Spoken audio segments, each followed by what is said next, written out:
अस्सलाम वालेकुम। तो मैं यहाँ पे जो दिखा रही हूँ तो आप लोग वीडियो पूरी देखना तो समझ में आ जाएगा। कल मैं एक म्यूजियम गई थी और वहाँ एक ऐसी तस्वीर देखी जिसने मुझे अंदर तक हिलाकर रख दिया। मैं काफी देर तक उस तस्वीर को देखती रही क्योंकि वो सिर्फ एक तस्वीर नहीं थी बल्कि तारीख का एक दर्दनाक बाप था। सुनने के बाद समझ में आया कि क्या था ये मंजर सती प्रथा की याद दिलाता है। उस जमाने में बाज जगहों पर यह रस्म राइज थी कि अगर किसी औरत का शौहर इंतकाल हो जाता तो उससे ये उम्मीद की जाती थी या बाज मौके पर उस पर दबाव डाला जाता था कि वो भी अपने शौहर की चिता के साथ अपनी जान कुर्बान कर दे। कितनी खौफनाक बात थी पहले।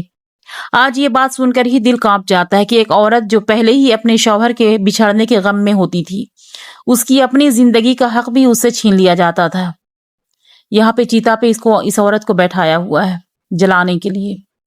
जब मैं ये मंजर देख रही थी तो मेरे ज़हन में बार बार यही सवाल आ रहा था कि आखिर उस औरत के दिल पर क्या गुजरती होगी। उसके भी ख्वाब होंगे, उसकी भी ख्वाहिशें होंगी, वो भी जीना चाहती होगी, मगर उसी दौर में बहुत सी औरतों की आवाज सुनी ही नहीं जाती थी। वक्त गुजरा, माशरा बदला, शोर आया और ऐसी रस्मों को खत्म किया गया। आज हम इस तारीख को सिर्फ म्यूजियम में देखते हैं ताकि हमें याद रहे कि इंसानियत की असल पहचान रहम, इंसाफ और इज्जत है, न कि ऐसी रस्में जो किसी की जिंदगी छीन ले।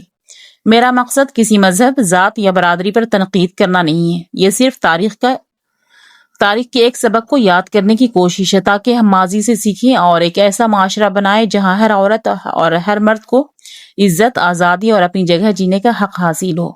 आप बताइएगा ये तस्वीर देखकर आपके दिल में सबसे पहला ख्याल क्या आया? अपनी राय कमेंट में ज़रूर दीजिएगा। और यहाँ पे मैं बच्चे वाली ट्रेन पे बैठी हुई हूँ।